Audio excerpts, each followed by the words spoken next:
Baik, Assalamualaikum warahmatullahi wabarakatuh. Kami dari kelompok 8, percobaan tegangan tinggi AC akan mempresentasikan hasil pengamatan kami selama praktikum. Jadi anggota kelompok kami itu pertama saya sendiri Jasmarani di 041 20 10 22 dan Pono Sampai di 041 20 10 63. Jadi ini merupakan rangkaian percobaan dan alat dan bahan yang digunakan pada percobaan ini.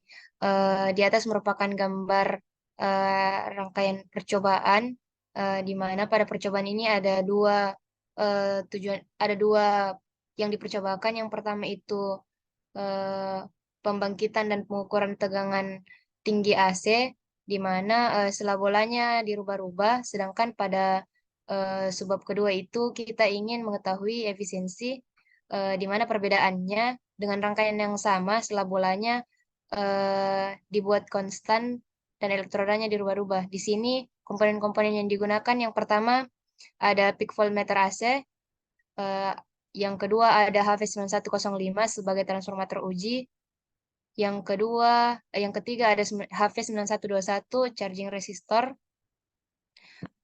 yang keempat ada HV9141 measuring kapasitor, yang kelima ada HV9108 sebagai connecting rod, dan yang terakhir ada HV9133 measuring spark gap.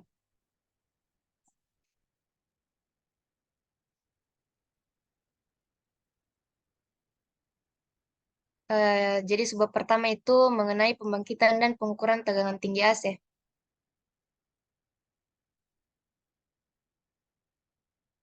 Jadi untuk teori dasarnya, untuk pembangkitan tegangan tinggi AC, yaitu untuk membangkitkan tegangan tinggi bolak-balik di skala laboratorium, maka digunakan transformator uji tegangan tinggi 3 belitan. Dapat digunakan untuk rangkaian kaskad bertingkat.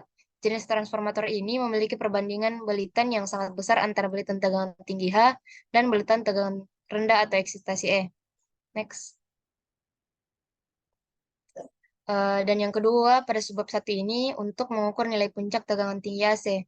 Dalam pengukuran tegangan tinggi AC, nilai puncak dan nilai efektif memiliki arti yang sangat penting. Menurut standar IIC, tegangan eh, per akar 2 didefinisikan sebagai tegangan uji. Untuk sinusoidal murni, tegangan tinggi dibagi akar 2 sama dengan tegangan rata-rata. Nilai puncak tegangan tinggi AC dapat diukur menggunakan 3 metode, yang mana 3 metode ini yang akan dipercobakan pada subbab ini. Yang pertama adalah metode sela bola, yang kedua ada pembagi tegangan kapasitif, dan yang ketiga metode rasio Bulitan. Pada pembangkitan tegangan tinggi AC, kami melakukan 9 kali pengambilan data, di mana ada 3 kali pengambilan data di jarak sela 10 mm, ada 3 kali pengambilan data di jarak sela 15 mm, dan juga 3 kali pengambilan data di jarak sela 20 mm. Ini merupakan hasil data yang kami peroleh.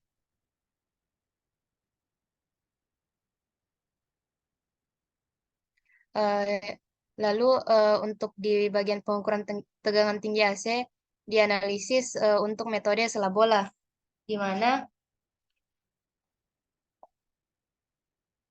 di metode sela bola ini untuk mendapatkan nilai UD menggunakan rumus 0,289 dikali P dibagi T ditambah 273 dikali UD0, di mana UD0-nya diketahui ketika jarak selanya 10 mili itu 32, eh, ketika 15 mili 45,5, dan 20 itu 57,5, sehingga UD untuk 10 mili itu didapat 31,23, 15 mili itu 44,4, dan yang per 20 itu 56,11 kV.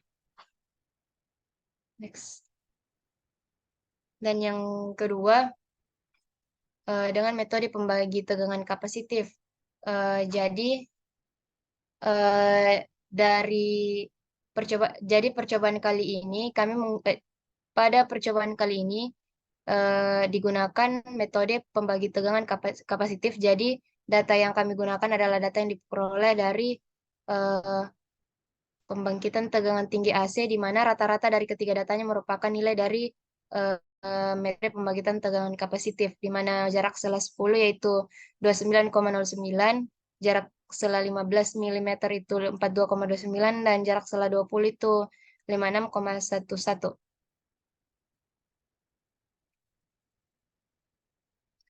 Dan yang ketiga itu metode rasio Belitan.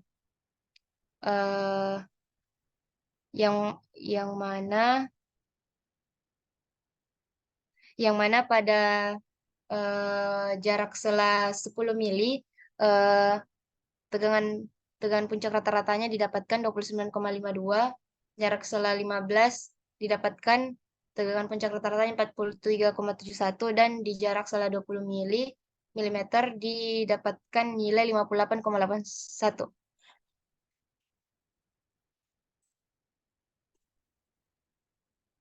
Untuk analisa hasil pengamatan, yang pertama analisa teori. Secara teori, nilai tegangan puncak dapat dihitung dengan menggunakan metode sela bola, metode pembagi tegangan kapasitif, dan metode rasio Belitan. Besar faktor efisiensi medan listrik bergantung pada bentuk geometris dari susunan elektroda, yaitu susunan elektroda yang memberikan distribusi medan listrik homogen. Semisal susunan plat datar sejajar, maka N sama dengan 1. Sedangkan pada susunan elektroda yang menghasilkan distribusi medan non-homogen, seperti jarum piring, batang bola, maka nilainya kurang dari 1. Pada percobaan kali ini, kami menggunakan susunan elektroda bola-bola. Next.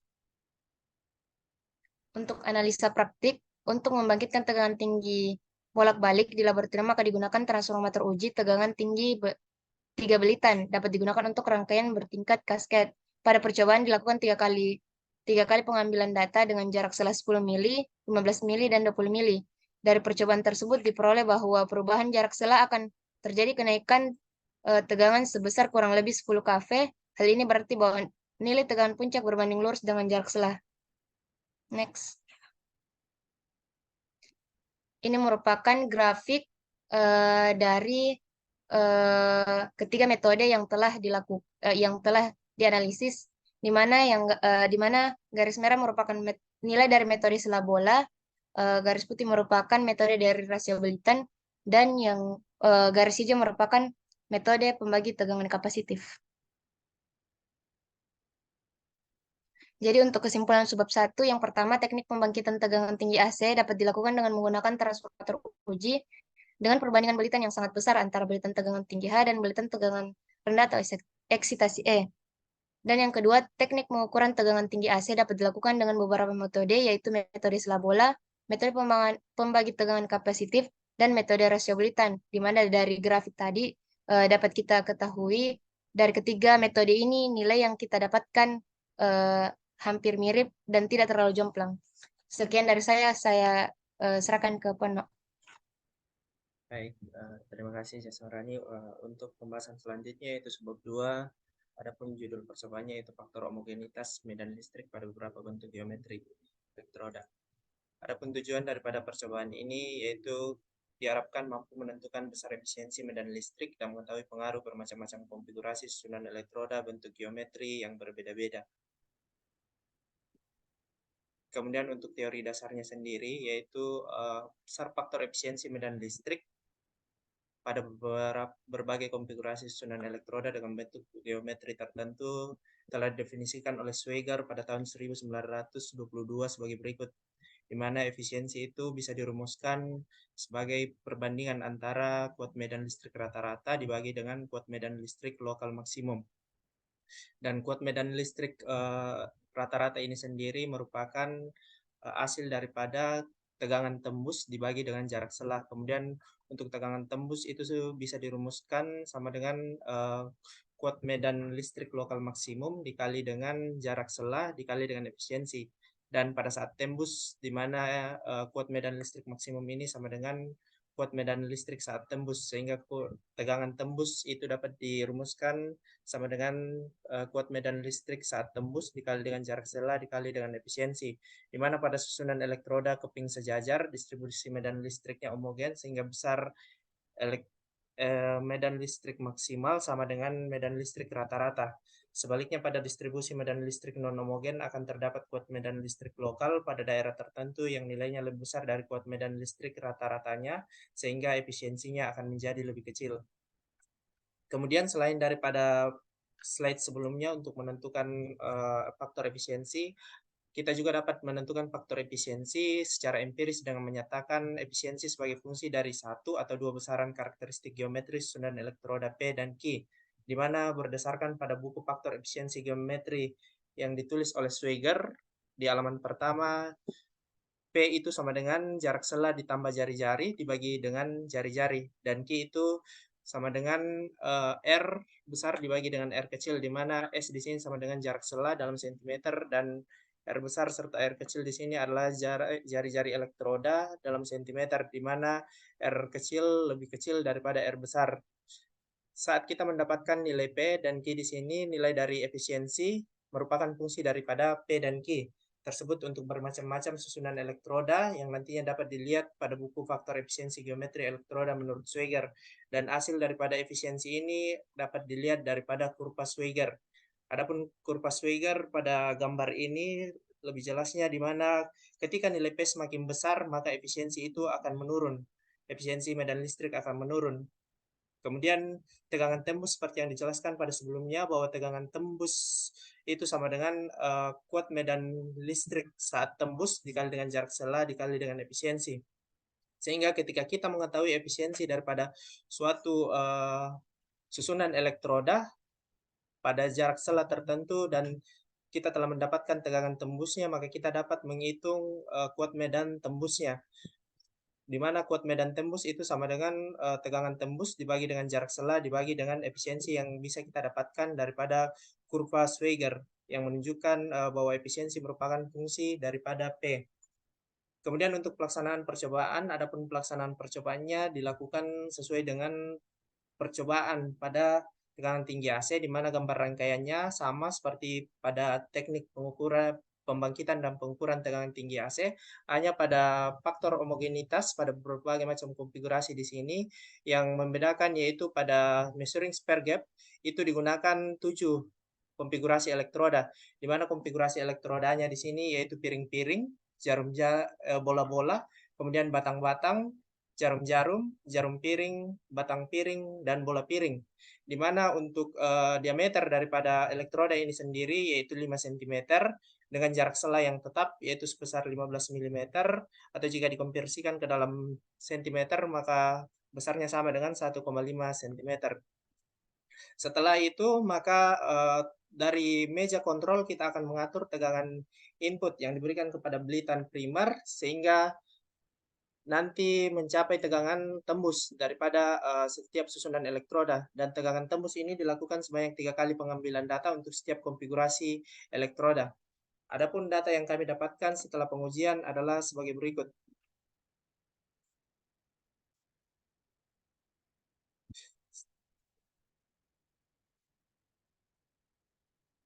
Di mana pada tekanan udara sama dengan 1013 MBAR dengan suhu 27 derajat Celcius, maka hasil percobaan daripada 7 konfigurasi susunan elektroda, di mana di sini jika dilihat bahwa konfigurasi yang memberikan nilai rata-rata tegangan AC tertinggi ataupun tegangan tembus tertinggi yaitu di bola-bola, kemudian diikuti oleh piring-piring, kemudian bola piring, dan kemudian di batang-batang, lalu di jarum-jarum, kemudian batang piring dan jarum piring.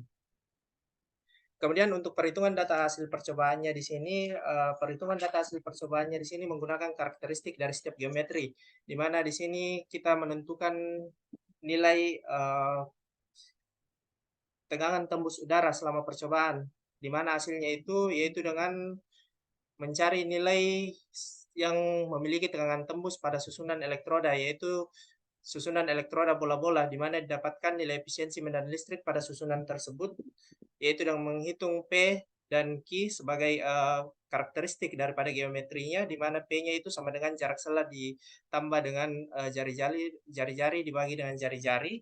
Jarak selanya itu 1,5 ditambah jari-jari daripada elektroda yang diameternya 5 cm yaitu 2,5 cm, sehingga hasil daripada nilai P yaitu 1,6. Kemudian Q-nya itu hasilnya sama dengan 1. Untuk efisiensi sendiri, efisiensi ini merupakan fungsi daripada nilai P.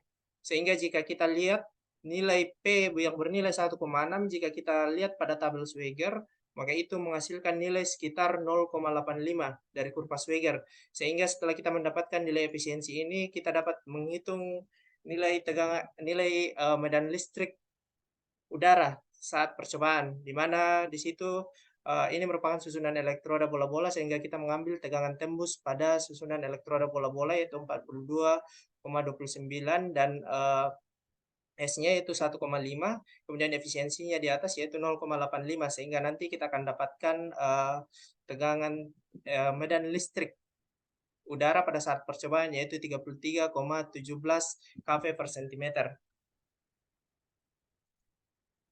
Kemudian untuk perhitungan data hasil percobaan selanjutnya yaitu kita akan menghitung nilai efisiensi pada setiap susunan elektroda dan juga nilai kuat medan listrik rata-rata serta kuat medan listrik lokal maksimum yang ditentukan dengan rumus sebagai berikut, di mana untuk efisiensi itu sama dengan nilai tegangan tembus daripada susunan elektroda tersebut dibagi dengan jarak sela dikali dengan kuat medan listrik saat tembus yang telah didapatkan pada perhitungan sebelumnya.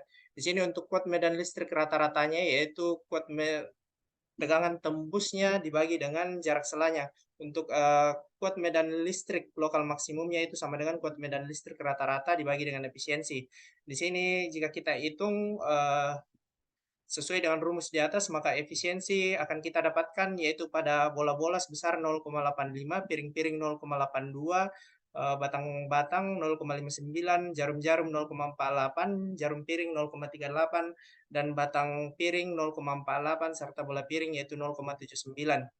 Di mana jika kita lihat bahwa yang memiliki efisiensi terbesar di sini yaitu bola-bola, kemudian diikuti piring-piring, kemudian bola piring, kemudian batang-batang, kemudian jarum-jarum, kemudian batang piring, dan yang terakhir yaitu jarum piring.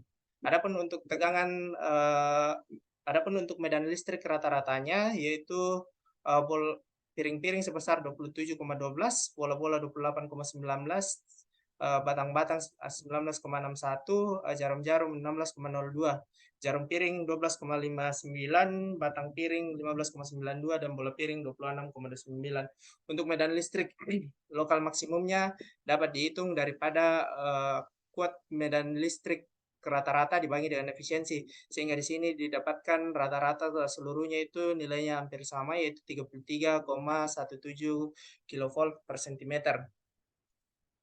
Kemudian masuk ke dalam analisis secara teori, di mana secara teori faktor efisiensi medan listrik ini merupakan perbandingan antara medan listrik rata-rata dan medan listrik lokal maksimum.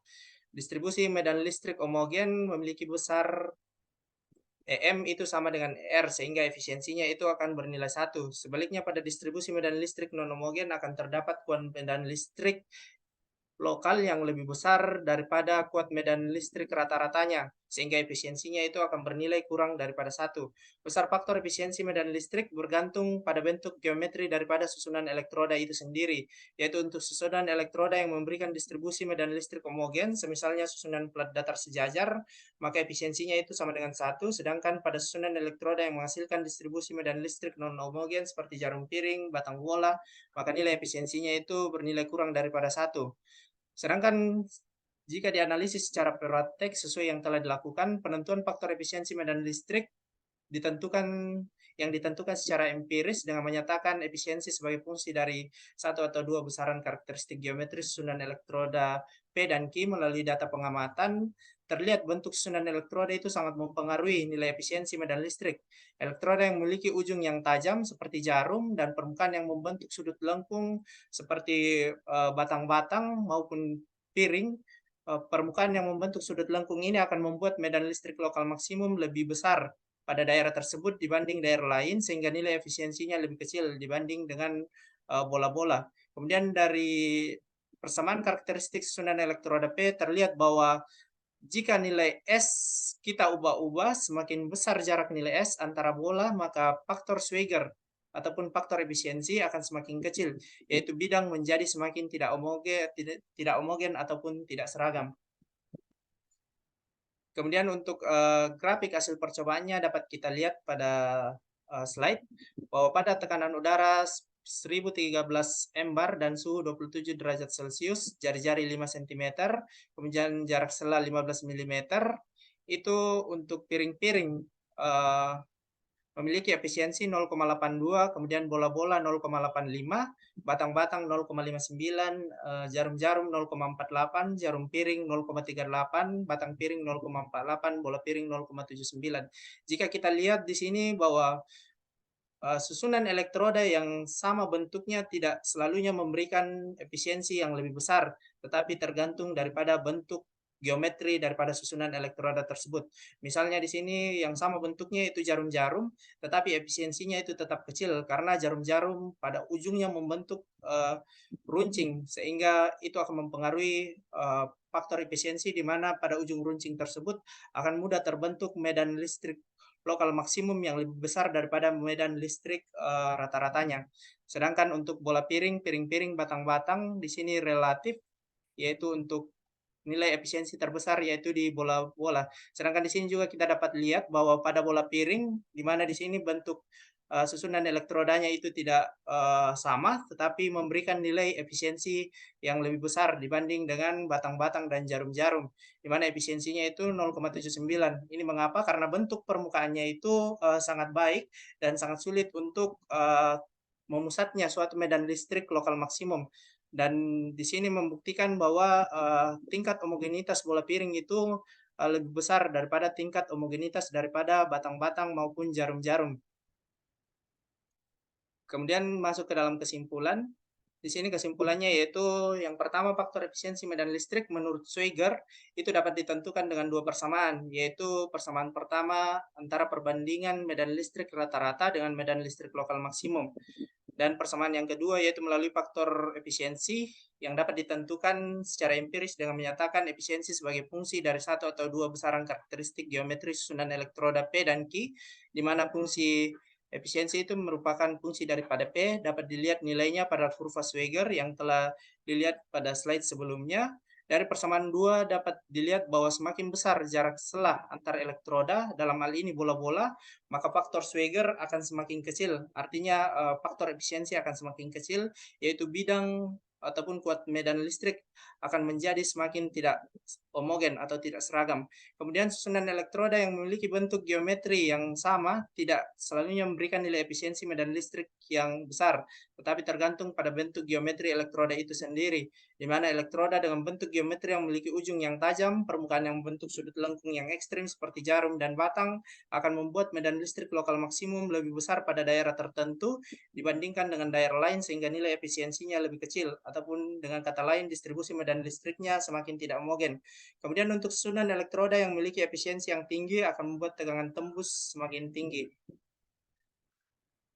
Baik, mungkin itu saja yang dapat kami paparkan daripada kelompok 8. Kurang dan lebihnya mohon dimaafkan. Kami ucapkan terima kasih.